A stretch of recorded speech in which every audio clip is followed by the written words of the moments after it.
Tale Foundry.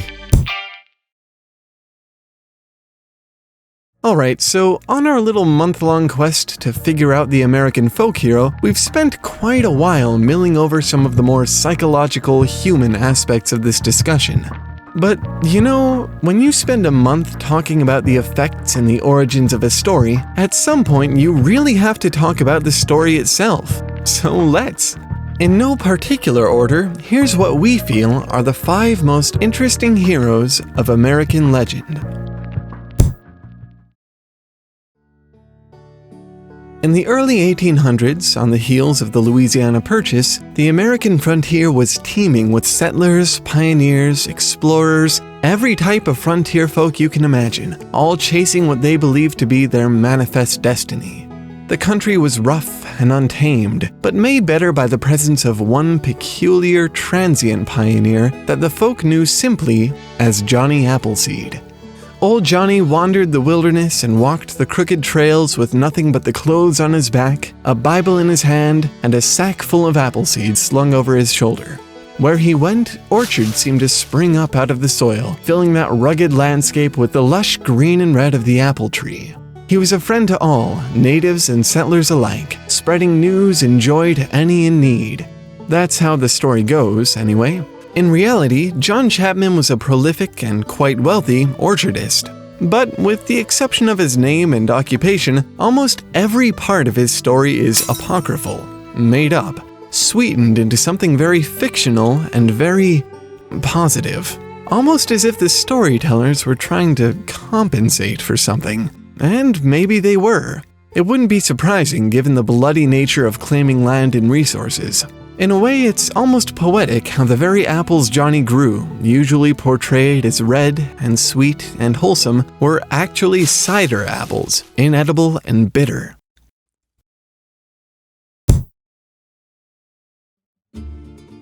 Out on the dusty, sun-scorched expanse of the American Southwest, when mining and ranching towns were springing up and overflowing with hopeful new settlers, and the wagons were racing to and fro, a baby tumbled from his family's caravan. By all accounts, the story should have ended there. The heat and the buzzards should have done him in. Nevertheless, years later, the child's brother found him in the wild, a feral creature raised up by coyotes as one of their own. It took some doing, but eventually his brother was able to convince him that he was not, in fact, a wild animal, but a man. And what a man he turned out to be. Pecos Bill, greatest cowboy the world's ever seen. He used a rattlesnake for a whip and rode a mountain lion like a horse. When a year of drought passed over the South, he lassoed a cyclone and forced the sky to give up its rain. He single-handedly drove all the bandits out of Texas, and when he was done with that, he went to Mexico to find more. Truly a legend among the cowboys and the people of the West. At least now, anyway. He wasn't actually invented until around 1917, when Edward S. O'Reilly came up with this story, claiming it was folklore. Still, even though it's basically fake lore instead of folklore, the popularity of Pecos Bill's story as folk legend really speaks to how Americans view their own history.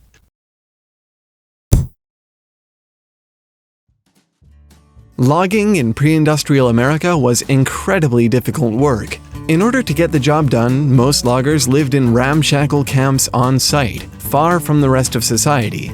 As a result, they developed their own sort of tough guy subculture, complete with lumberjack jargon and unique folklore. Some of their favorite tales revolved around a mighty old logger named Paul Bunyan. The man was so big that he could fell countless millions of lumber in a single year. Each morning, the army of chefs who prepared his food had to strap hams to their feet and skate up and down the half-mile-long surface of his range just to grease it up. In order to water his giant blue pet ox, Paul dug up a couple of ditches which became the Great Lakes.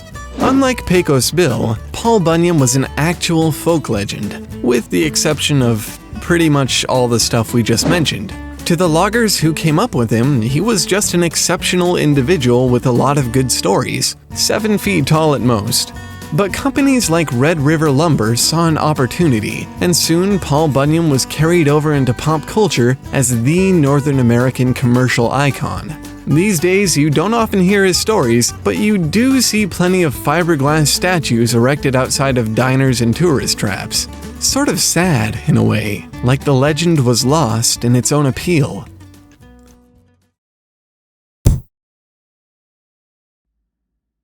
We've been using the term America to refer to the United States all month. But you know, although it is a fairly ubiquitous standard these days, it also sort of neglects the original diversity of the continent. It's not pleasant to talk about, but when you think about it, the country really did come at a high cost. Mostly to the natives and to the European colonists, all tearing each other apart over territory, but also to all those men, women, and children, laden in chains, who were brought along for the ride. Those poor, misplaced African people who were only as American as they were slaves. The American frontier that they faced was not a struggle to redefine themselves, but a struggle simply to be recognized as human beings. And you can see this reflected in their fiction, their folklore. A favorite story among African American slaves involved an African prince who was sold into slavery, but who never gave up the spirit of his home. He used trickery to outsmart his masters and managed to escape out from under the whip. Out in the country, it's said that he fell in love with the devil's daughter, and together, using her magic, they eloped back to Africa. There, they gave up their powers and stowed them in a special kind of root for their brothers and sisters to use. They named the root after the man himself, High John the Conqueror, or John the Conqueror, or Jean de Conqueror, or, well, he kind of had a million titles. Of course, that was just the gist of his story. He has more stories than he has names, and the majority of them make a mockery of the white slave owner, poking fun at something terrible. To the early African American, High John the Conqueror was laughter and warmth and a piece of home. They say the ground sounded out like a drumbeat wherever he walked. In the words of Zora Neale Hurston, no matter how bad things look now, it'll be worse for those who seek to oppress us. White America, take a laugh from out of our black mouths and win. We give you High John the Conqueror. All across the US of A, people tell stories of a man who worked the line in Virginia. A big man, a steel-driving man. A man who, with his hammer and drill, could single-handedly carve a train tunnel through a mountain. And that's what he did, Big John Henry, day after day of grueling labor, driving that steel through stone. He was the best there was. At least, up until the steam-powered drill rolled down the tracks to take his place.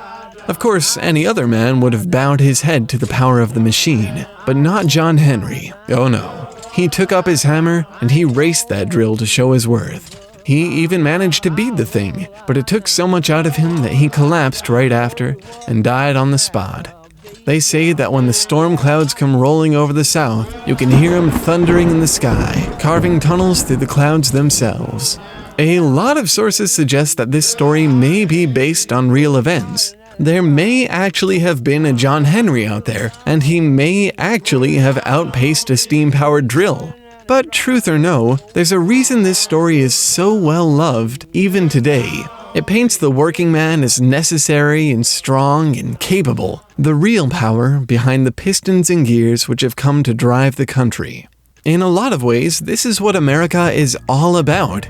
Self-definition. The idea that an individual, or a group of individuals, can actively shape who they are and who they become. To us, it's just fascinating how much of this has leaked into your early American fiction. Johnny Appleseed shines a decidedly rose-tinted light on America's rather brutal westward expansion. Paul Bunyan makes a really interesting case for the human hand beneath the commercial glove. High John the Conqueror shows us exactly how specific and poignant these avatar-like folk heroes can be.